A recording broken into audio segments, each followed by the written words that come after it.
అతని అహంకారపూరిత అధికారాన్ని మాచర్ల ప్రజలు అణచివేశారు. ఈ విషయం అర్థమైంది అతనికి. ఈ నెల 13వ తారీఖున పోలింగ్ జరిగేటప్పుడే, ఓట్లు వేసేటప్పుడే అతని నేర సామ్రాజ్యంలో ఉండే ప్రజలందరూ తిరుగుబాటు చేశారు, అతన్ని తిరస్కరించారు, అతని నేరపూరిత సామ్రాజ్యాన్ని కూలతోస్తున్నారు అని అర్థమయ్యి అతను పోలింగ్ బూతుల్లోకి వెళ్ళి ఈ రకమైన అరాచకాన్ని సృష్టించాడు. పోలింగ్ బూత్లోకి వెళ్ళి ఎంతో ధైర్యంగా ఎన్నడూ జరగని రీతిలో ఈవీఎం బాక్సులు ఉన్నాయో వాటిని పగలగొట్టాడు అతను. అదే ఎలక్షన్ కమిషనర్ పోలీస్ ఆఫీసర్స్ సరిగా నిర్ణయం తీసుకొని ఆ సెన్సిటివ్ బూత్లో సెంట్రల్ ఫోర్స్ని పెట్టినట్టయితే ఇతన్ని కాల్చిపడేసేవాళ్ళు. బాక్స్ పగలగొడితే వారి కళ్ళ ముందు సెంట్రల్ ఫోర్స్ ఉన్నట్లయితే ఫైర్ ఓపెన్ చేసి ఉండేవాళ్ళు, ఇతన్ని కస్టడీలోకి తీసుకుని ఉండేవాళ్ళు. ఇతన్ని పెడరెక్కలు విరిచి పట్టుకొని పోలీస్ స్టేషన్కి తీసుకెళ్ళేవాళ్ళు. అక్కడ లోకల్ పోలీసులు ఉన్నారు కనుక ఇది జరగలేదు. మేము ఎలక్షన్ కమిషన్ అదే అడిగాము నిన్న, మీరు సెంట్రల్ ఫోర్స్ ఎందుకు పెట్టలేదు? ఎప్పుడైతే అది సెన్సిటివ్ బూత్ కింద డిక్లేర్ చేయబడిందో, ఎప్పుడైతే ఆ కాన్స్టిట్యుయెన్సీ సెన్సిటివ్ కాన్స్టిట్యుయెన్సీ కింద నిర్ణయించబడిందో అప్పుడే మీరు సెంట్రల్ ఫోర్స్ని ఆయా బూతుల్లో పెట్టుండాలా?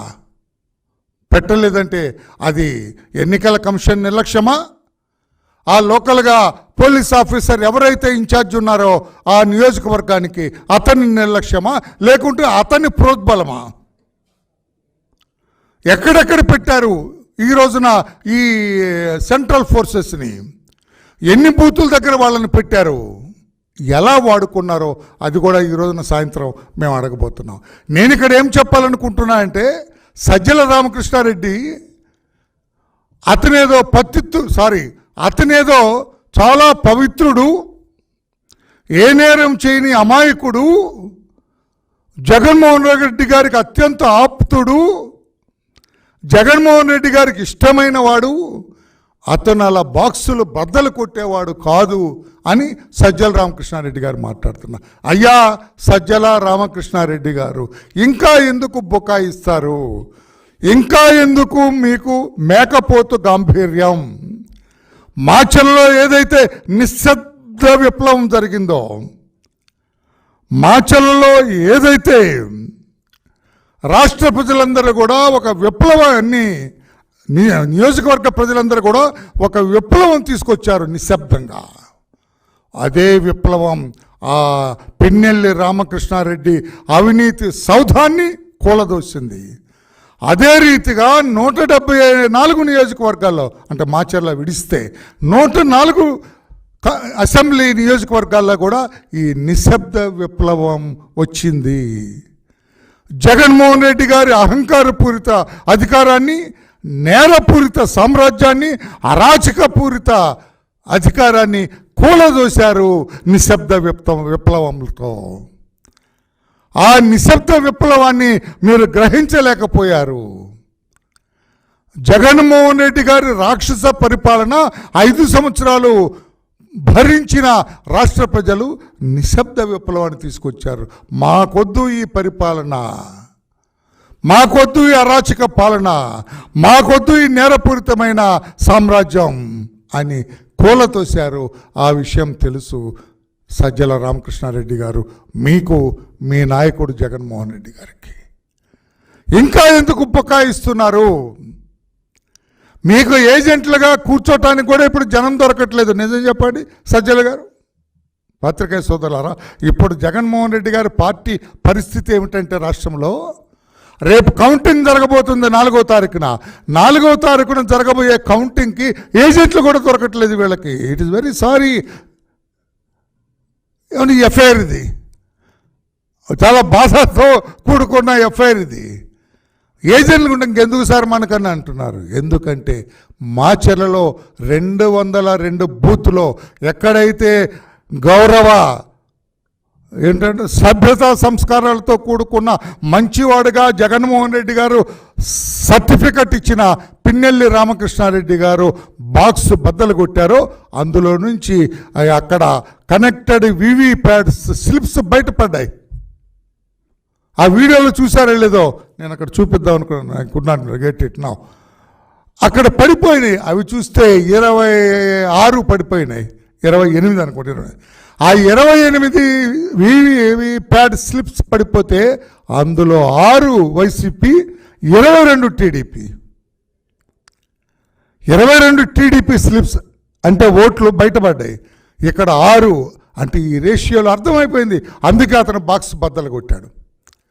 నిశ్శబ్ద విప్లవంలో తెలుగుదేశం పార్టీకి బ్రహ్మాండంగా ఓటింగ్ జరుగుతుంది, ఓట్లు వేస్తున్నారు, మనం ఆ అంచనాని అందుకునే రీతిలో లేము అని అతను ప్రతి బూత్ సందర్శించి బాక్సులు బద్దలు కొట్టారని నేను అంటూ ఉన్నాను. ఇంకా ఎందుకు మీరు బుకాయిస్తున్నారు? 6-22 ఈ శాతంలో మీరు ఏమందుకుంటారు? స్పష్టమైన మెజార్టీతో తెలుగుదేశం పార్టీ గెలవబోతుంది. చంద్రబాబు నాయుడు గారు ముఖ్యమంత్రిగా ప్రమాణ స్వీకారం చేయబోతున్నారు. ఇక మీ ఆగడాలు ఆపండి, మీ అరాచకం ఆపండి. ఇప్పటికే చాలామంది వైసీపీ నాయకులు అండర్ గ్రౌండ్కి పోయినారు, కొంతమంది లేరు.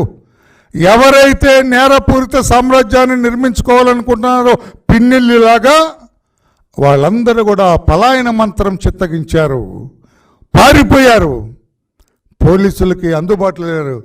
అనుకున్నారు అప్పటి పోలీసులు లేదు, పోలీసులు కూడా మారిపోయారు. హోగయా ఓ కామ్.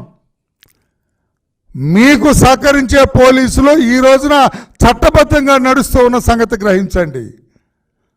పోలీసులు చట్టాన్ని వారు ఇప్పుడు అనుసరిస్తున్నారు, చట్టం చేతిలో బందీ అయినారు, వాళ్ళు చట్టబద్ధంగా నడుస్తున్నారు.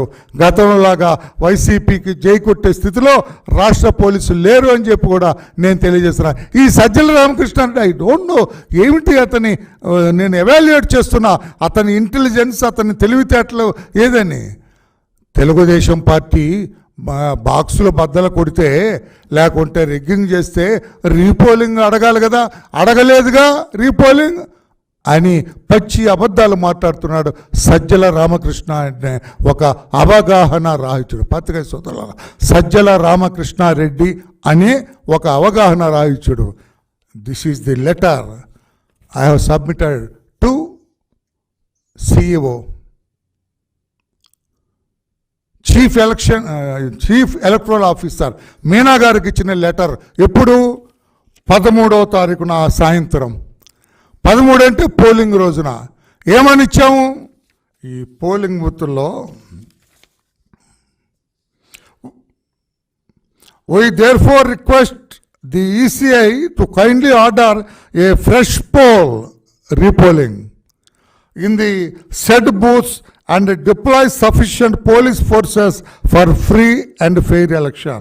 దీంట్లో 32 బూతులు, విజయవాడ 2 బూతులు, విజయవాడ వెస్ట్లో 2 బూతులు, మాచర్లలో 1, 2, 3, 4 బూతులు అడిగాం.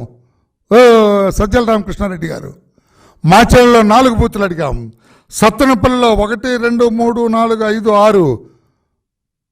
ఆయన అంబటి రాంబాబు కోర్టుకు వెళ్ళారు, మేము ఈసీఐని సందర్శించాం 6 బూతుల్లో. దర్శిలో 1, 2, 3, 4, 5 బూతులు, ఒంగోలులో 1, 2, 3, 4, 5 బూతుల్లో, తిరుపతి కాన్స్టిట్యున్సీ శ్రీకాళహస్తిలో 1 బూతు, చిత్తూరులో 1 బూత్ అడిగాం, మదనపల్లిలో 1 బూత్ అడిగాం, అనంతపూర్ అర్బన్లో 1, 2, 3, 4, 5, 6, 7 బూతులు అడిగాము. పుట్టపర్తిలో 1, 2 మొత్తం 31 బూతుల్లో మేము రీపోలింగ్ అడిగితే రీపోలింగ్ అడగలేదుగా అంటే మా దొంగతనం చెల్లుబాటు అయింది అంటాడు ఆయన. అడిగాము mister Sajjala, this is the letter submitted by me with my signature. This is my signature. ఇంక ఇప్పుడు తల ఎక్కడ పెట్టుకుంటారు మీరు? సిగ్గుతో తల ఎక్కడ పెట్టుకుంటారు మీరు అంటున్నా. ఎంతకాలం రాష్ట్రపతులను మోసం చేయగలరు? ఎంతకాలం ఈ అబద్ధాలతో బతకగలరు మీరు? అంటే ఓటమిని అంగీకరించరా? ఎట్లాగే అవగాహన లేకుండా బుద్ధి లేకుండా మాట్లాడేస్తుంటారా? This is the letter. ఈ లెటర్ కాపీ అక్కడ ఒరిజినల్ కాపీ ఆయన దగ్గరే ఉంది. దిస్ ఈజ్ అక్నాలజ్డ్ కాపీ ఇది.